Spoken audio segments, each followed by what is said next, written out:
My name is Judith, and I am 67 years old now, but the story I am about to share happened when I was 62. I was lying in a hospital bed recovering from emergency surgery, counting the days until I could go home. My daughter never came to visit me during those 10 long nights, but my daughter-in-law stayed by my bedside every single one of them. The day I signed those papers, I knew some hearts would break, but mine had already been shattered. Before I tell you about the decision that changed my family forever, I would love to know where you are joining me from today. Please take a moment to like this video and subscribe for more real-life stories, and stay with me because what happened next taught me that family is not always about blood. Looking back now, my life before that terrible October seemed almost perfect in its simplicity. I was 62 years old living in Minneapolis, Minnesota, in the same 2-story house where I had raised my children. My husband had passed away 7 years earlier from a sudden heart attack, and since then I had been living alone. The house felt too big, sometimes too quiet, but it was filled with memories of happier times. I had worked as a librarian for 35 years before retiring the year before, and I spent my days reading, gardening, and volunteering at the local community center. I had 2 children. Kimberly, my eldest, was 35 years old. From the moment she was born, she had been special. Bright, driven, ambitious, beyond what my husband and I had ever imagined. We had poured everything into her education, taking out loans, working extra shifts, sacrificing vacations so that she could attend the best schools. She had gotten into Yale, graduated with honors, and landed a prestigious position at a corporate law firm in New York City. I was so proud of her, so incredibly proud. But somewhere along the way, Kimberly had drifted away from us. At first, it was understandable. She was building her career, working 80-hour weeks, making a name for herself in a competitive field. After graduation, her visits home became less frequent. Once a year for Christmas, maybe Thanksgiving if she could spare the time. Phone calls became texts. Texts became brief messages on birthdays and holidays. I told myself it was normal that young people needed to establish their independence, that she was just busy. My husband had worried about it before he died. One night lying in bed, he had said to me, "Judith, when was the last time Kim called just to talk? Not because it was a holiday, but just to hear our voices." I had defended her, told him she was stressed, that we needed to give her space. Now, 7 years after his death, I wondered if he had seen something I had refused to acknowledge. Kimberly had never married. She lived in a beautiful apartment in Manhattan, traveled to Europe for work, posted photos on social media of fancy restaurants and law firm events. Her life looked perfect from the outside, but she never invited me to visit. Every time I suggested coming to see her, she had an excuse. Too busy, too much work, maybe next quarter. I sent her birthday gifts, care packages, text messages every week. Sometimes she responded. Often she did not. Then there was Marcus, my younger child. He was 32, 3 years younger than Kimberly, and in every way her opposite. Where she was driven and ambitious, he was gentle and content. Marcus had become a high school teacher teaching history at a school in St. Paul. He loved his work, loved his students, and lived a quiet, happy life just 15 minutes away from me. 5 years ago, Marcus had married Claire. She was 30 years old, a nurse at the local hospital, and from the first moment I met her, I knew she was special. Claire had grown up in a small town in Iowa, the youngest of 4 children. She had put herself through nursing school, working nights at a diner to pay for her education. She was warm, kind, and genuinely caring. At their wedding, she had hugged me and said, "I always wanted a mother who lived close by. My mom is 6 hours away, and I miss her so much. I hope you will let me be part of your life." I had been touched by her words, but also a little hesitant. I did not want to impose on the young couple, did not want to be the overbearing mother-in-law. But Claire had made it clear that I was always welcome. Every Sunday, she and Marcus came over for dinner. Claire often arrived early to help me cook, chatting about her week at the hospital, asking about my volunteer work, genuinely interested in my life.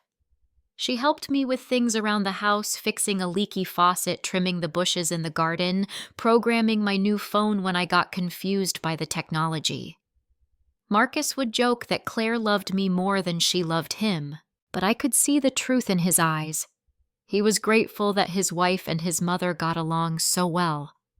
Over the years, Claire had become more than my daughter-in-law. She had become the daughter who lived nearby, who called to check on me, who remembered my favorite tea, and brought it over on cold afternoons. They had been trying to have a baby for 2 years, and I knew it weighed on them.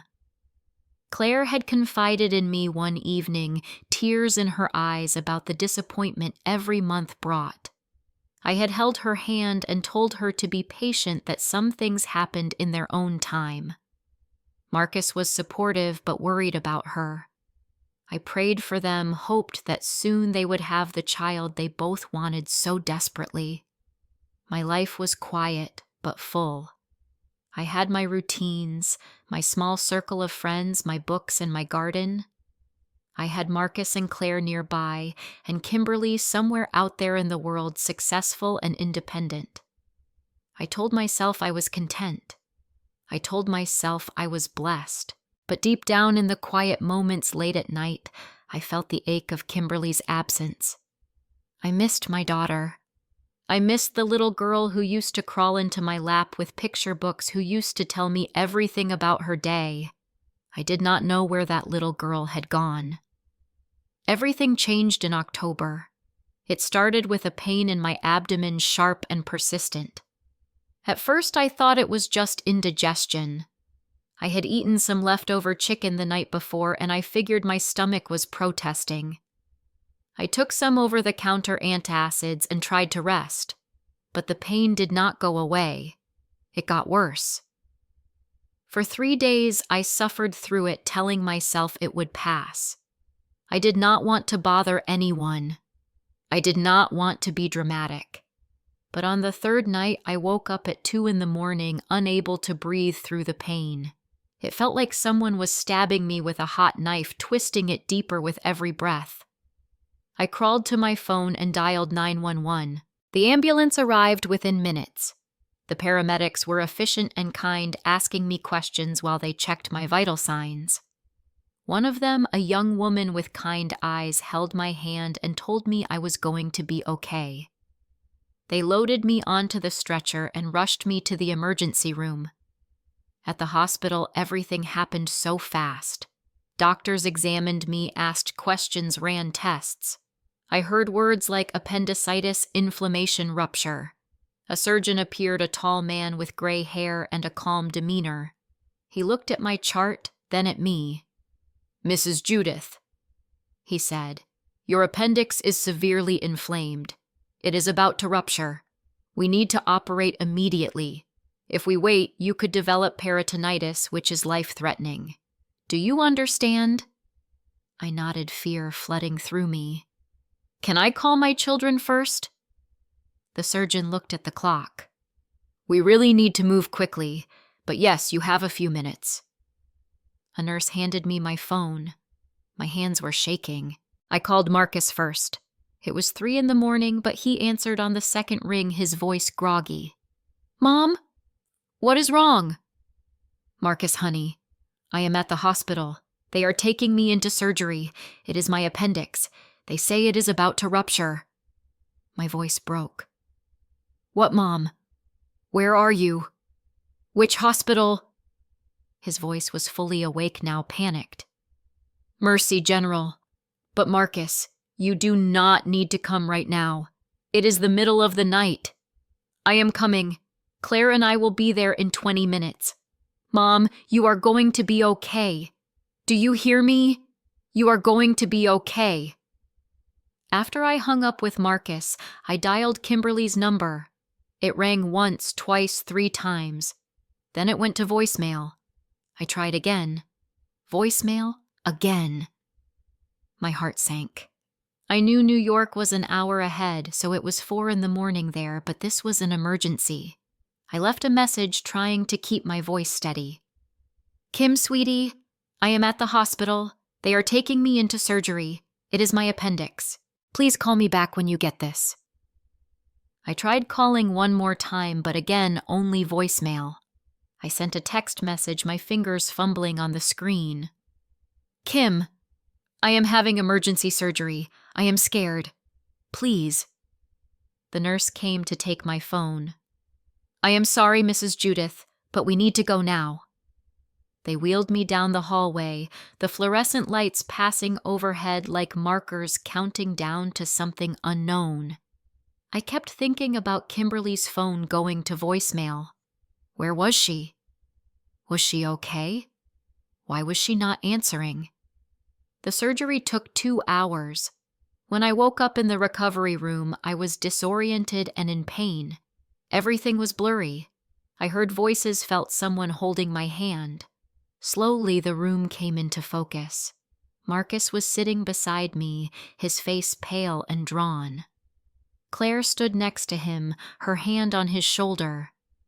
Mom, Marcus whispered, his eyes red. You are awake. Thank God.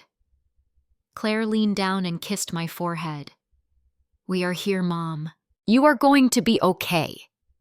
I tried to speak, but my throat was so dry. Claire brought a cup of water with a straw, helping me take small sips. The cool water felt like heaven.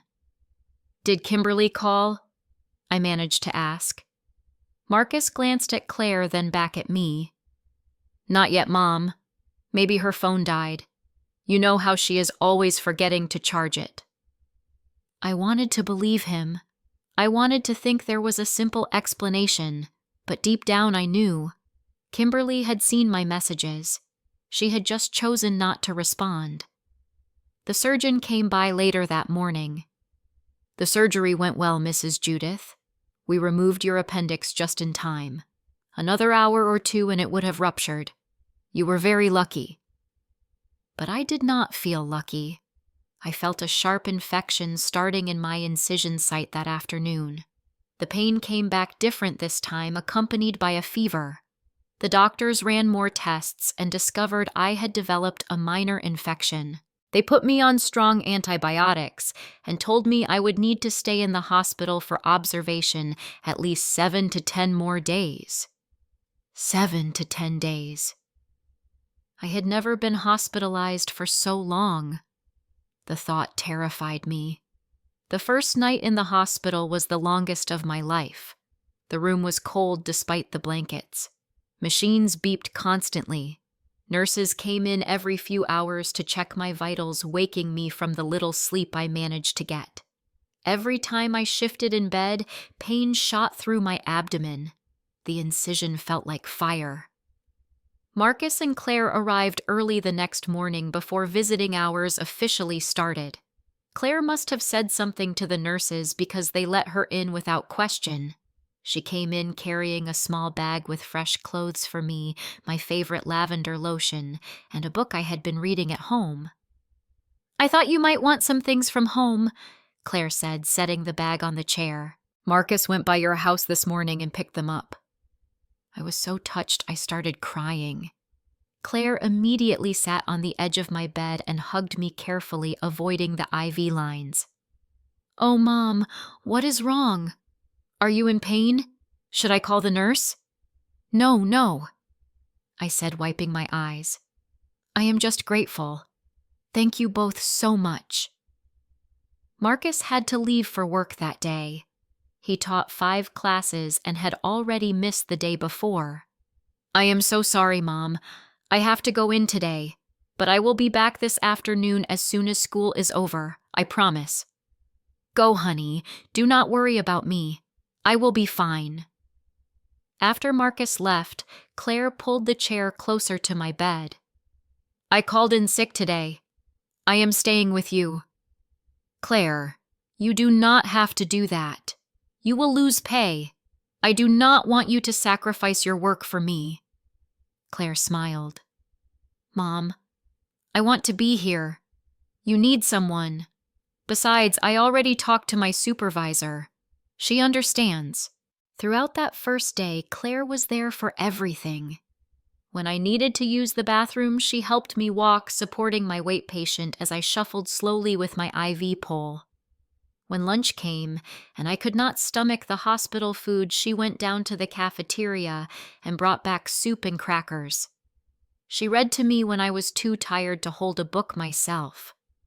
She called the nurse when my pain medication wore off. That night, when visiting hours ended, I assumed Claire would go home. You should get some rest, I told her. Go home to Marcus. You have been here all day. Actually, Claire said, pulling a blanket out of her bag. I am staying. What, Claire? No. That chair is so uncomfortable. You cannot sleep there. Watch me.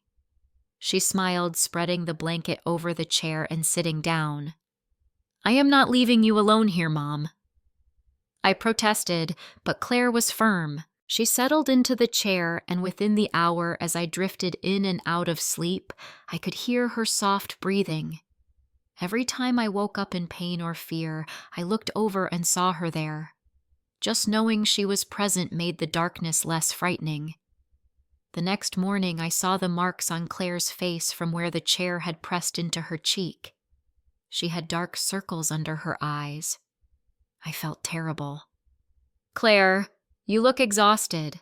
Please go home tonight and sleep in your own bed. Nope, she said cheerfully. I am staying every night until you are discharged. No arguments. Marcus came after work every day. He brought magazines, flowers, updates about his students. He tried calling Kimberly repeatedly, sending her texts and emails. She is probably just swamped with work, Mom. You know how intense her job is. But on the second day, Marcus checked Kimberly's social media. His face went dark. She posted on Instagram 2 hours ago, a photo of her coffee from some fancy shop. My heart sank. So she was not in the hospital herself. She was not in some accident. She was fine. She just had not bothered to call her mother, who was lying in a hospital bed. By the third day, I stopped asking Marcus if Kimberly had called. I already knew the answer. Other patients in the nearby rooms had visitors constantly. Flowers lined their windowsills.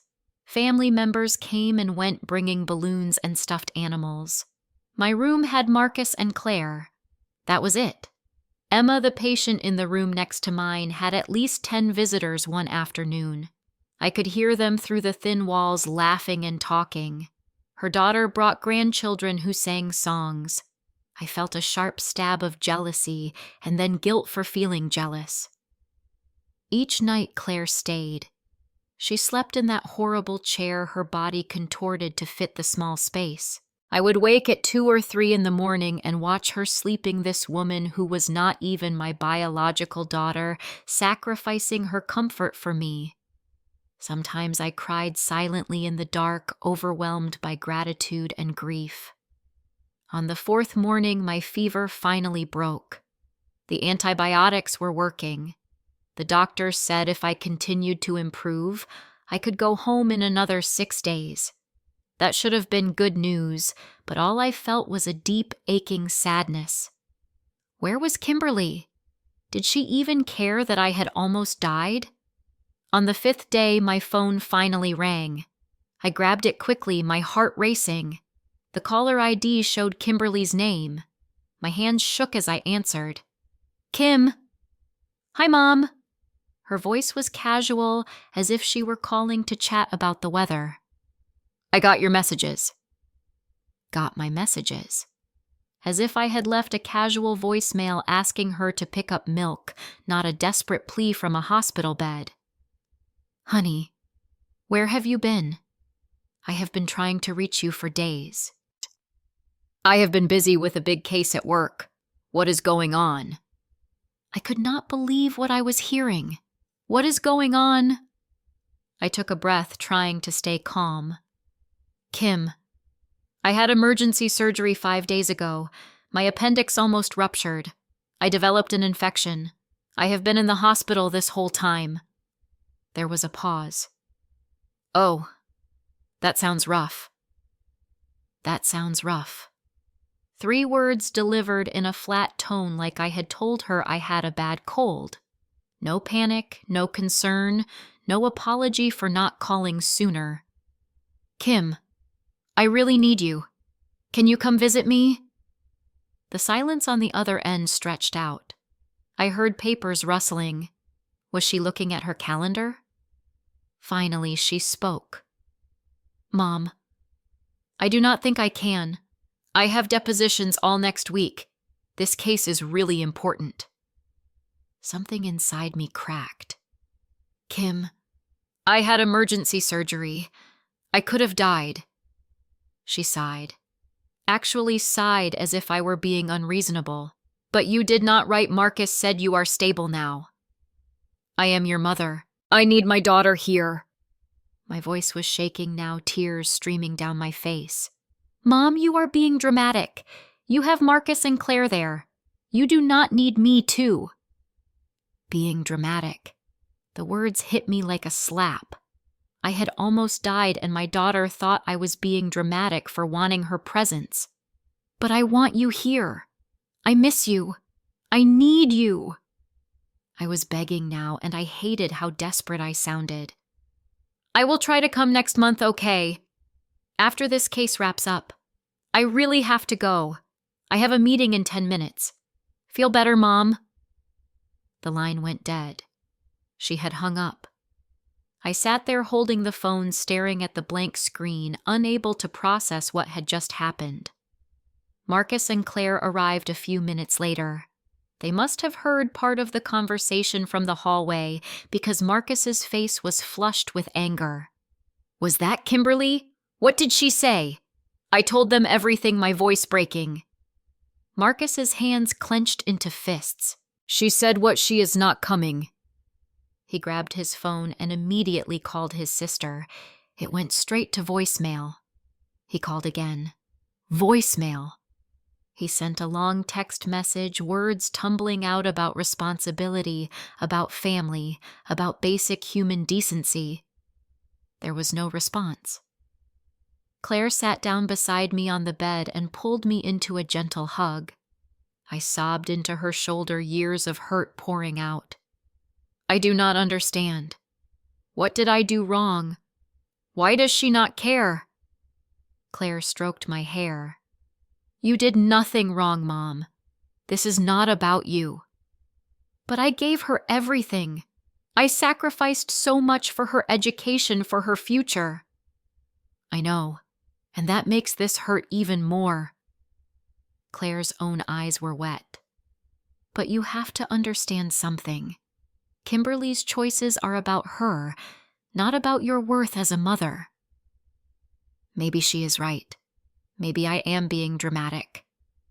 Claire pulled back and looked me in the eyes. No, you are not.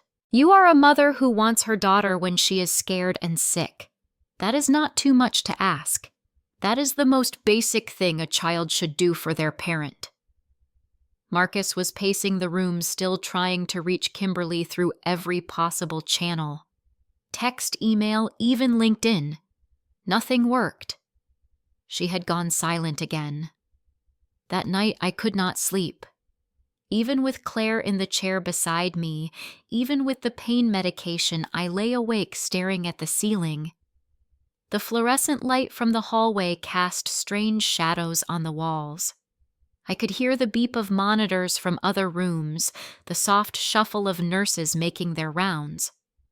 I thought about Kimberly as a little girl. I remembered her at 5 years old coming to me with a scraped knee, crying for me to make it better. I remembered her at 10, afraid of the dark, crawling into bed with me and her father. I remembered her at 16, heartbroken over her first boyfriend, sobbing in my arms while I told her she was beautiful and worthy and would find real love someday. When had everything changed? When had I stopped being the person she turned to? When had I become an inconvenience, something to check off a list on holidays? I replayed our phone conversation over and over, her tone so cold and dismissive. "You are being dramatic." Those words echoed in my mind. I had nearly died. I was lying in a hospital bed with an infection that could still turn serious, and my daughter thought I was being dramatic for wanting her. The pain in my chest had nothing to do with the surgery. This was a different kind of pain, deeper and more devastating. This was the pain of realizing that the child you had loved and nurtured and sacrificed for did not love you back the same way. Or maybe she did love me in some abstract sense, but not enough to inconvenience herself, not enough to get on a plane, not enough to sit beside me and hold my hand. I looked over at Claire sleeping in that terrible chair. This woman who had no biological connection to me, who could have simply visited during regular hours and gone home to her comfortable bed, who could have let Marcus handle his own mother. But she had stayed. Every single night she had stayed. In that moment, something fundamental shifted inside me. I realized that family was not just about who shared your blood. It was about who showed up. It was about who held your hand in the dark. It was about who sacrificed their own comfort because they could not bear the thought of you being alone. Claire had shown me what a daughter's love looked like, and Kimberly had shown me what mine looked like. The contrast was devastating and clarifying at the same time. The next few days passed in a blur of doctor visits, medication adjustments, and slow improvement. My fever stayed down. The infection was clearing. The doctors were pleased with my progress. By day 8, they said I could probably go home in 2 more days if I continued to improve. Marcus brought me fresh clothes and helped me take short walks around the hospital floor. Claire continued to stay every night despite my protests. She had taken a week off work using her saved vacation time. "My supervisor completely understands," she kept saying. "Stop worrying about it." But I was worrying. I was worrying about a lot of things. At night, while Claire slept and the hospital hummed around me, I found myself thinking about my life, about what I had and what I wanted to leave behind. I thought about my house, my savings, the life insurance money from my husband that I had carefully invested. I thought about my will. When my husband died, we had set up our will together. Everything was to be split evenly between Kimberly and Marcus. 50-50. It had seemed fair at the time. They were both our children, both deserving of our estate. But lying there in that hospital bed, I began to question that fairness. Marcus and Claire lived modestly on their teaching and nursing salaries. They were trying to start a family, which meant future expenses for children. They checked on me regularly, helped me maintain my house, made sure I was not lonely. Claire had given up a week of work to sleep in a hospital chair. She had held my hand through my worst moments of fear and pain. Kimberly made 6 figures at her law firm. She lived in luxury in Manhattan, and she had not bothered to visit her mother in the hospital. She had not even called until 5 days had passed. Was it fair to treat them equally in my will? What was fair anymore? The question haunted me. I was not trying to punish Kimberly, but I was trying to acknowledge reality. I was trying to recognize who had actually been present in my life, who had actually functioned as my family. On day 9, I made a decision. I asked Marcus to do me a favor. "Honey, I need you to call Gerald Brooks for me. He was your father's lawyer. Ask him if he can come to the hospital tomorrow." Marcus looked concerned. "A lawyer, Mom. You are going to be fine. The doctors said so. You do not need to think about legal stuff right now." I know I am going to be fine, but this experience has made me realize I need to get my affairs in order. I need to update some things. Marcus did not look happy, but he nodded. "Okay. I will call him this afternoon." The next day, Gerald Brooks arrived at 3 in the afternoon. He was 65 years old now with white hair and wire-rimmed glasses. He had handled my husband's estate and helped us set up our wills years ago. He shook my hand carefully, mindful of the IV.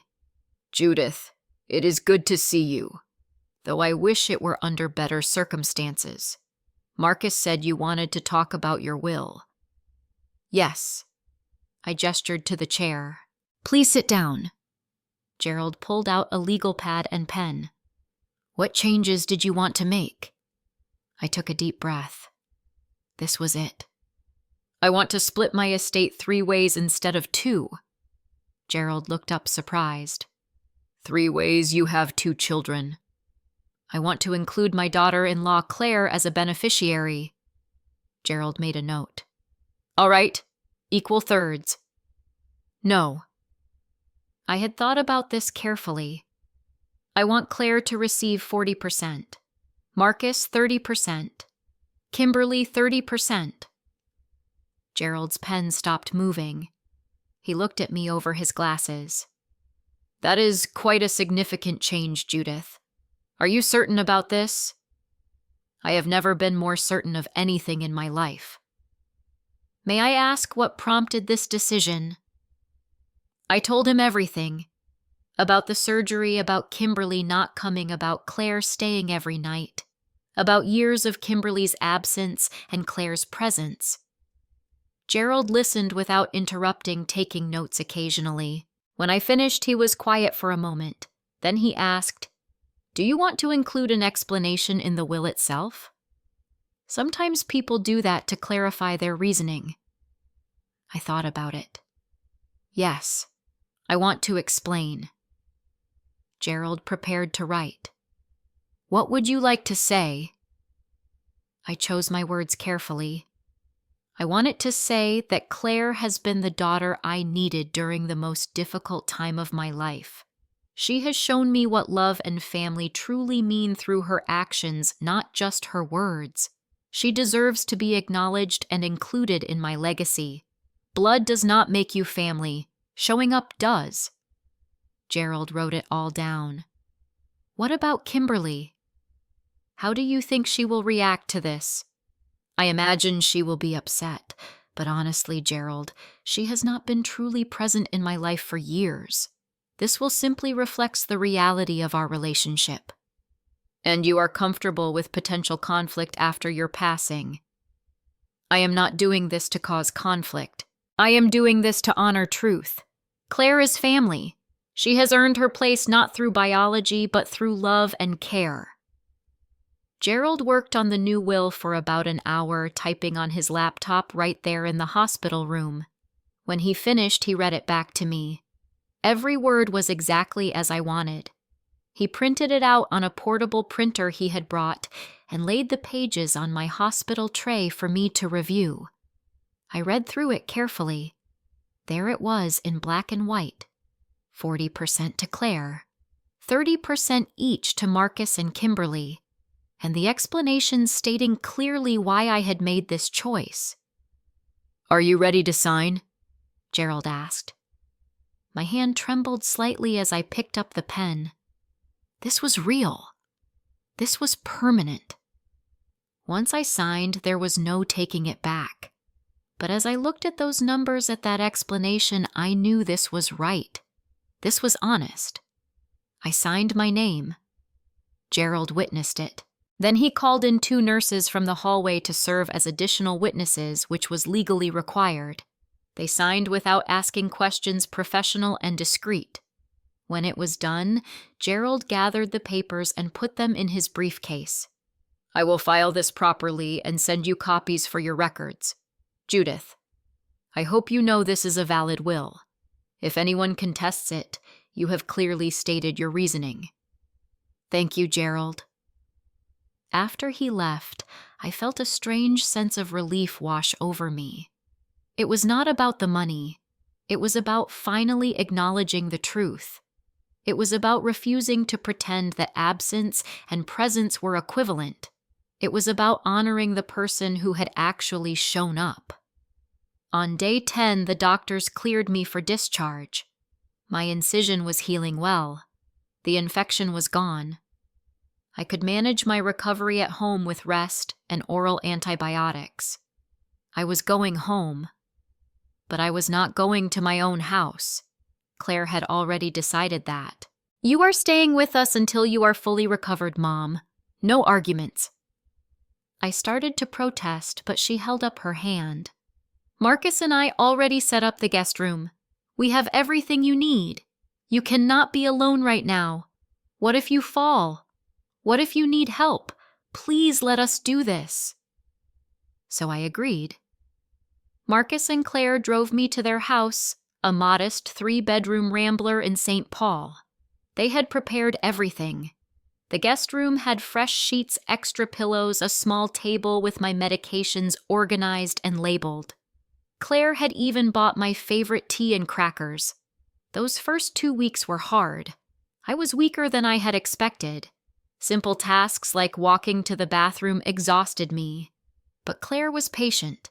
She had taken another week off work using every last day of her vacation time. She helped me shower, made me nutritious meals, sat with me while I napped. Marcus was wonderful too. He graded papers in the living room so he could be nearby if I needed anything. He made me laugh with stories about his students. One night he brought in his guitar and played soft music while Claire and I chatted. I was healing not just physically but emotionally. Surrounded by their care, I began to feel whole again. The hurt from Kimberly's rejection was still there, but it was not consuming me anymore.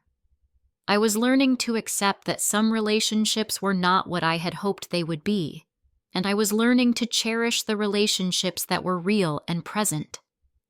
3 months passed. I recovered fully and moved back into my own house, though I still visited Marcus and Claire every week. Thanksgiving was approaching. I decided to call Kimberly to invite her home for the holiday. I did not expect her to come, but I wanted to extend the invitation anyway. "Hi, Mom." Her voice was the same as always, distant but polite. "Hi, sweetheart. I am calling to see if you can come home for Thanksgiving. It would mean so much to have you here." "I cannot make it, Mom. I have plans with friends in the Hamptons." The Hamptons. Of course. I felt a familiar ache but pushed it aside. "All right. Well, I hope you have a nice time." "Thanks. Hey, Marcus mentioned you updated your will." So that was why she had actually answered. News of the will had reached her somehow. "Yes, I did." "What did you change?" I took a breath. "I added Claire as a beneficiary. She will receive a significant portion of my estate." Silence. Then, why would you do that?" "Because she has been there for me. She has been the daughter I needed." "I am your daughter." Kimberly's voice rose. "Not her. Being my daughter is about more than biology, Kim. It is about showing up. It is about being present." "This is ridiculous. You are punishing me for being busy with my career." "No, I am acknowledging Claire for being present in my life. There is a difference." "I work hard, Mom. I have responsibilities.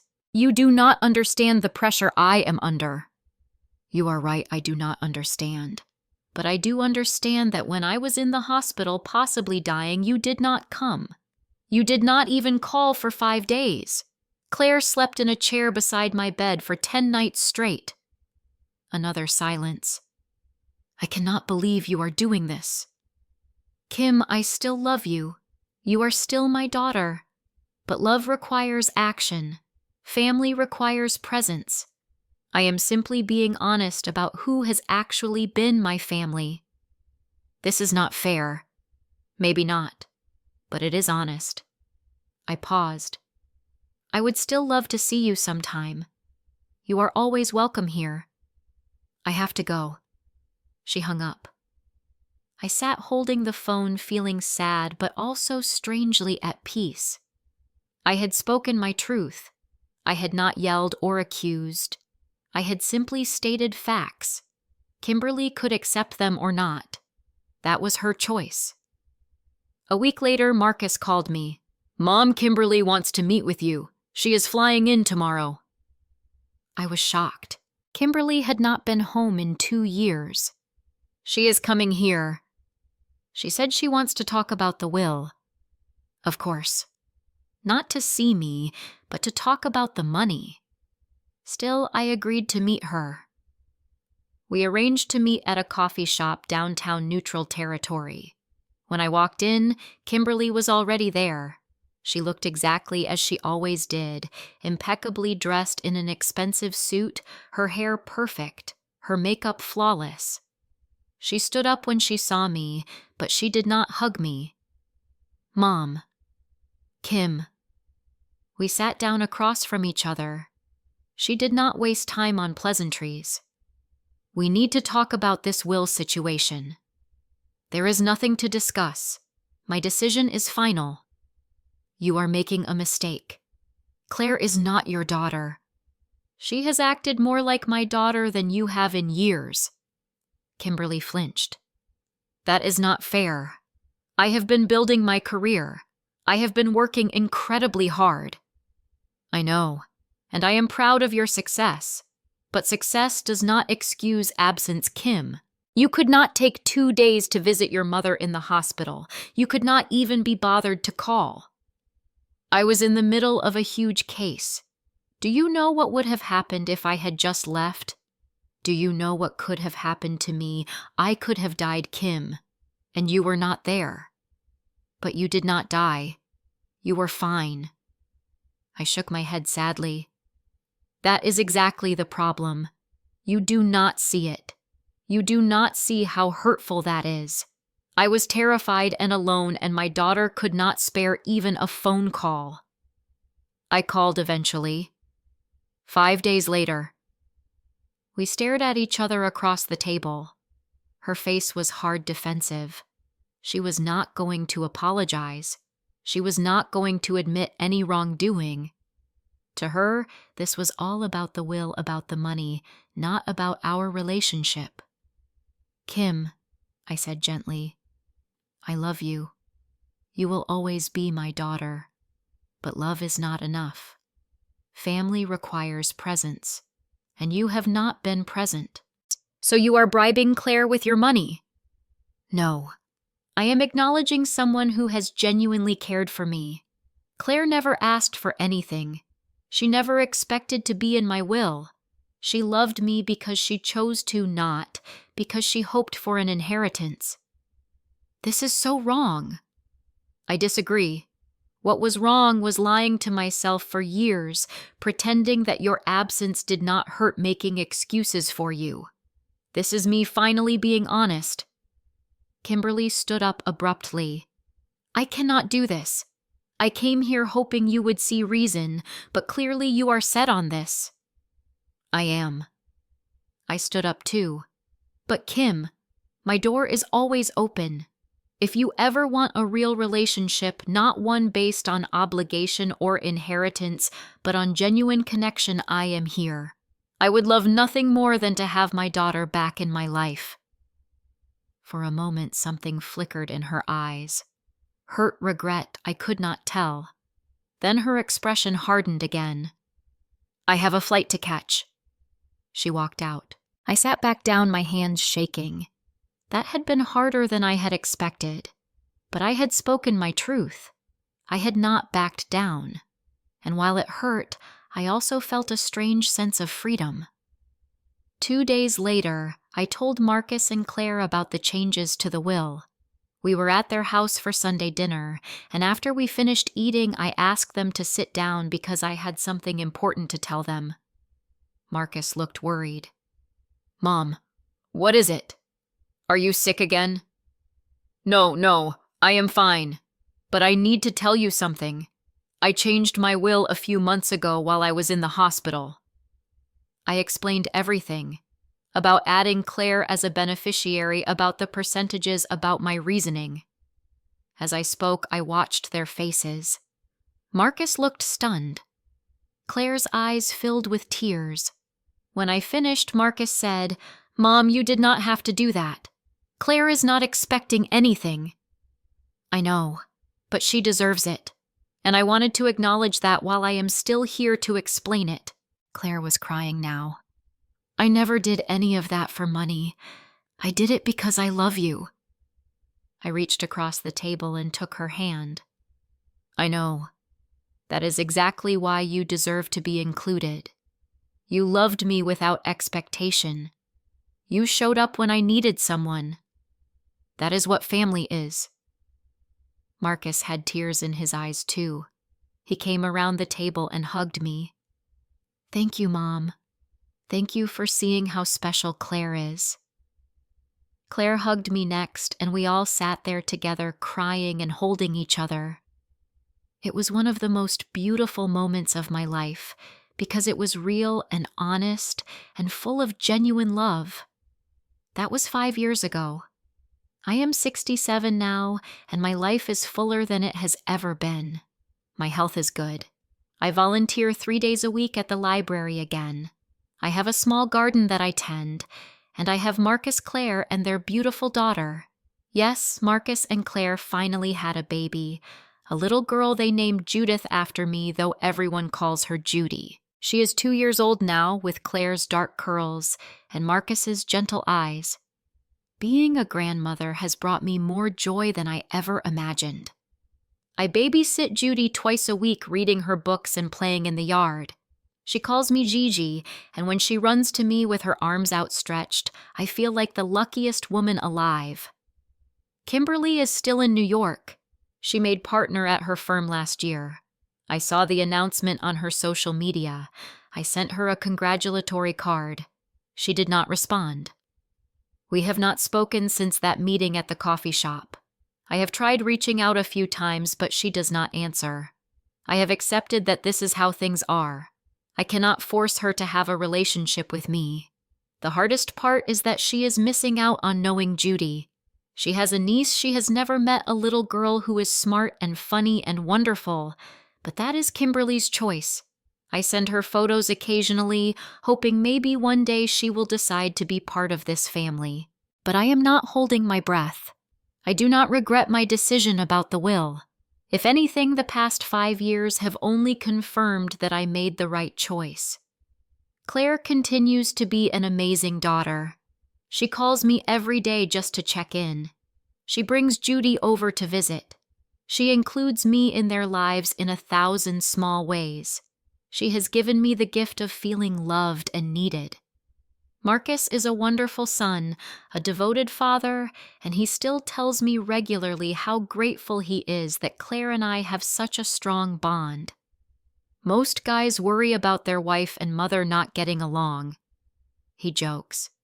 I worry that you two like each other more than you like me. I have learned so much from all of this. I have learned that family is not something you are born into, but something you build through actions and choices. I have learned that biology matters less than presence. I have learned that it is okay to acknowledge the truth of relationships, even when that truth is painful. I have also learned to let go of anger. For a long time after Kimberly's rejection, I was furious, hurt and angry and bitter.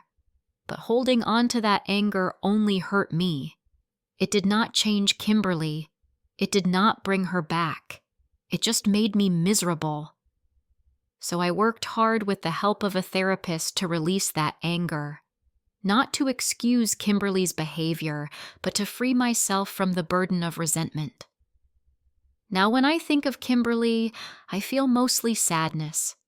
Sadness for what we have lost, for what she is missing. I hope she is happy. I hope her career brings her fulfillment. I hope that someday she will realize that success is empty without connection, that no amount of professional achievement can replace the warmth of family. But that is her journey to make. I cannot walk it for her. What I can do is focus on the family I have, the family that shows up, the family that chooses to be present.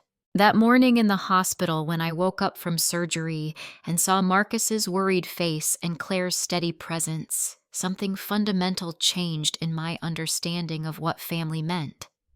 I had been clinging to the idea that blood made you family, that the child I had given birth to owed me her presence simply because I was her mother. But I was wrong. Love is not a debt to be repaid. It is a gift to be given freely. Claire taught me that. She gave me her love freely, without obligation, without expectation of reward. She showed up not because she had to, but because she wanted to. And in doing so, she showed me what real family looks like. The day I signed those papers in the hospital, changing my will to include Claire, I knew some hearts would break. I knew Kimberly would be hurt and angry, but my heart had already been shattered by years of absence and indifference. I was simply acknowledging that reality. I was choosing to honor presence over absence, action over obligation, love freely given over love expected by blood. I do not know what the future holds. Maybe someday Kimberly will come back. Maybe she will meet Judy, get to know Claire, and rebuild something with Marcus and me. I hope so, but I am not waiting for that anymore. I am living my life with the people who are here, who choose to be here. Every Sunday we have dinner together, the four of us. Well, 5 now with little Judy. Claire usually cooks, though I help. Marcus sets the table and tells stories about his week. Judy babbles and laughs in her high chair. And I sit there surrounded by noise and warmth and love, and I think about how blessed I am. Sometimes in quiet moments I take out the old photo albums. I look at pictures of Kimberly as a little girl smiling at the camera, her whole life ahead of her. I wonder what happened to that little girl. Where did she go? But then Judy toddles over wanting to see the pictures too, and I close the album and focus on the present. On the family that is here right now, choosing to love me. That is what I have learned. That love is a choice renewed every day through small acts and big ones. Through staying up all night in an uncomfortable hospital chair, through Sunday dinners, through phone calls just to say hello, through including someone in your life not because you have to, but because you cannot imagine your life without them. Claire taught me that lesson, and I will be forever grateful. Now, I want to hear from you. Have you ever had to make a difficult decision about family? Have you had someone in your life who showed up for you in ways you never expected, or have you experienced the pain of someone you loved choosing not to be present? Please share your thoughts in the comments below. I read every single one, and your stories matter. If this story touched you in any way, please hit that like button. And if you want to hear more real-life stories about family love and the complicated relationships that shape our lives, subscribe to this channel. Share this video with someone who might need to hear it. Sometimes we all need to be reminded that family is not just about blood, but about who holds your hand in the dark. Thank you so much for listening to my story. I hope it brought you some comfort, some clarity, or at least some food for thought. Life is complicated. Families are messy. But love, real love, always finds a way to show up. May you be surrounded by people who choose you every single day. Take care.